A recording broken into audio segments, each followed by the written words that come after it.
জাতিসংঘের ৮০তম সাধারণ অধিবেশনে ভাষণ দিতে নিউ ইয়র্কে গিয়ে ব্যস্ত সময় পার করছেন প্রধান উপদেষ্টা অধ্যাপক ড মোহাম্মদ ইউনূস।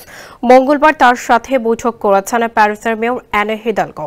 বৈঠকে বাংলাদেশের রাজনৈতিক প্রেক্ষাপট, ক্রীড়া, সামাজিক উদ্যোগ ও বৈশ্বিক মানবিক সংকট নিয়ে আলোচনা করেন তারা।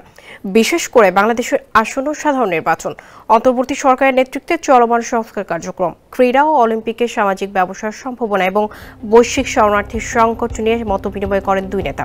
এ সময় ড ইউনূস বলেন, বাংলাদেশ গণতান্ত্রিক রূপান্তরের পথে এগিয়ে যাচ্ছে। আগামী সাধারণ নির্বাচন ফেব্রুয়ারির প্রথমার্ধে অনুষ্ঠিত হবে। এটি শুধু একটি নির্বাচন নয়, এটি দেশের গণতন্ত্রে একটি নতুন যুগের সূচনা করবে।